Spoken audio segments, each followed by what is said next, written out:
প্রবীণ নাগরিকদের ভোটে কারচুপির অভিযোগে তুলকালাম কৃষ্ণনগরে। ভোটকর্মীদের ঘেরাও করে বিক্ষোভে সামিল হলেন বিজেপি কর্মীরা। ঘটনাটি ঘটেছে কৃষ্ণনগর পৌরসভার 13 নম্বর ওয়ার্ডের চৌধুরীপাড়ায়। জানা যায়, ওই এলাকার প্রবীণ বাসিন্দা সবিতা ভট্টাচার্য বুধবার তার বাড়িতে ভোট গ্রহণ করতে আসেন নির্বাচন কমিশনের আধিকারিকরা। বিজেপির অভিযোগ, ভোট গ্রহণের জন্য যে ব্যালট বক্স আনা হয়েছিল তা সিল করা ছিল না, ভোটে কারচুপি করা হতে পারে অভিযোগ তুলে ভোটকর্মীদের আটকে রেখে বিক্ষোভ দেখান বিজেপি কর্মীরা। নির্বাচন কমিশনের আধিকারিকরা সেখানে গেলে তাকে ঘিরেও চলে বিক্ষোভ। পাল্টা সেখানে পৌঁছন তৃণমূল কর্মী সমর্থকরা। এরপরে শুরু হয় দুই পক্ষের তীব্র বাদানুবাদ। একে অপরকে উদ্দেশ্য করে স্লোগান দেন তারা। উত্তপ্ত হয়ে ওঠে এলাকা। খবর পেয়ে ঘটনাস্থলে যায় কোতোয়ালি থানার পুলিশ। বিক্ষোভের জেরে সিল করা হয় ব্যালট বক্স। ভোট বয়কটের দাবিতে রাস্তায় বসে পথ অবরোধ শুরু করেন বিজেপি কর্মী সমর্থকরা। পাল্টা তৃণমূল কর্মীরা বিক্ষোভ দেখাতে থাকেন। শেষ পর্যন্ত নির্বাচন কমিশনের আধিকারিকদের হস্তক্ষেপে পরিস্থিতি স্বাভাবিক হয়। ব্যুরো রিপোর্ট, জি নিউজ বাংলা।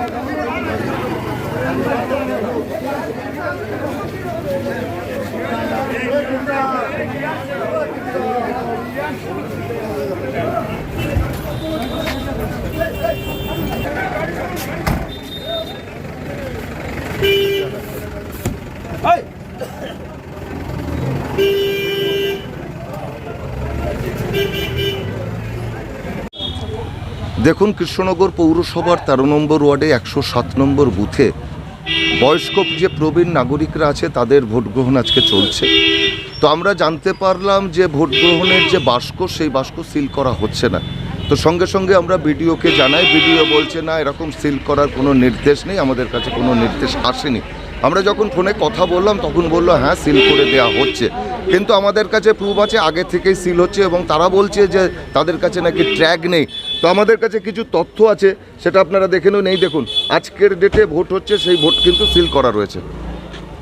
আর আমি এখান থেকে ছবি দেখিয়ে দিতে পারবো যে বাস্কগুলো কোনো সিল নেই। তাহলে মাঝ রাস্তায় যদি ভোট চুরি হয় তার দায় কে নেবে? বিডিও কি নেবে না নির্বাচন কমিশন নেবে? আমাদের বক্তব্য হচ্ছে স্বচ্ছতার সাথে হোক, যে মানুষ যাকে ভোট দেবে আমাদের কোনো আপত্তি নেই, কিন্তু যাকে ভোট দেবে দিক।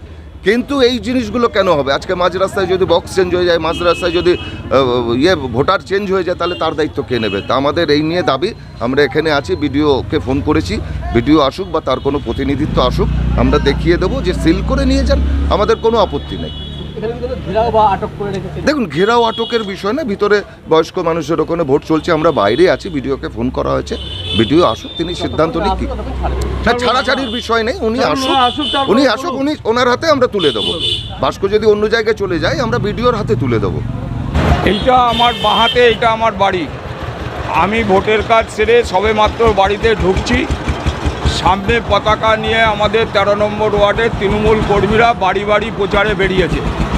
হঠাৎ শোনা যাচ্ছে বিজেপির কিছু লোক তারা এসে হুজ্জুতি করছে কি না, বাক্সে তালা দেওয়া আছে কিন্তু সিল নেই।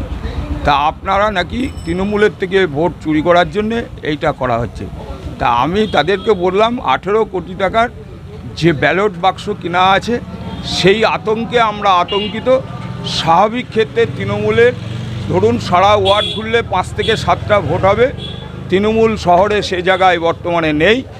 অতএব ভোট চুরি করা বা ভোট ব্যালট বাক্স পাল্টে দেওয়া, এটা আমাদের দুশ্চিন্তার কারণ হলো যে 18 কোটি টাকার যে ব্যালট বাক্স কেনা হয়েছে, সেই ব্যালট বাক্সের কোনো হিসেব আজ অবধি নির্বাচন কমিশন দিতে পারেনি।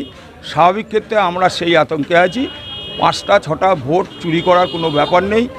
প্রথম কথা হলো এইটা যে ব্যালট বাক্সে সিল করা আছে কি নেই সেটা আমরা সচক্ষে দেখিনি। এটা ওরাই বা দেখলো কী করে? বিরোধী যারা দাবি করছে যে ব্যালট বাক্সে সিল করা নেই, এখানে এখন কেন্দ্রীয় বাহিনী বা পুলিশ প্রশাসন দিয়ে জায়গাটা আটকে রাখা হয়েছে। আমরা যদি সচক্ষে দেখতে পারতাম ঘটনাটা কি, আমরা তাহলে সংবাদ মাধ্যমকে জানাতে পারতাম যে ঘটনাটা কি। তবে আমার ধারণা যে এই ধরনের কাজ কৃষ্ণনগর শহর না, আমাদের তৃণমূল দলের থেকে কোথাও এই ধরনের কাজকে প্রশ্রয় দেবে না, বা আমাদের এই জায়গায় যাওয়ার কোনো প্রশ্নই আসছে না। সাধারণ মানুষ 13 তারিখের অপেক্ষা করছে, কবে ভোট হবে তারা দুহাত ভরে। থাকতে পারে, থাকলেও থাকতে পারে। ইলেকশন কমিশনের যদি কোনো গাফিলতি থাকলে সেটা ইলেকশন কমিশন জানে। আমরা না দলীয়ভাবে তো আমরা তো এই জাস্ট এখনই দেখলাম, আমরা তো এখানে দলগতভাবেও আসিনি। আমি আমার এটা পাশের বাড়ি, আমার 2 ভাই এখান দিয়ে যাচ্ছিল, তাদের ডাক করালাম। কয়েকজন তৃণমূল আমাদের মহিলা কর্মী যারা বাড়ি বাড়ি প্রচার করছিল, তারাও এই ব্যাপারে ওয়াকিবহাল না। হঠাৎ কিছু তৃণমূলের অনেকজন বিজেপির কর্মী এসে তারা দাঁড়িয়ে আছে। এটা আমার ধারণা পূর্ব পরিকল্পিত কোনো ব্যাপার। এটাকে নিয়ে একটা হুজ্জুতি করে সামনের 13 তারিখের ভোটে একটা কেওয়াস সৃষ্টি করা ছাড়া আর দ্বিতীয় কোনো ব্যাপার বলে আমার ধারণা নেই।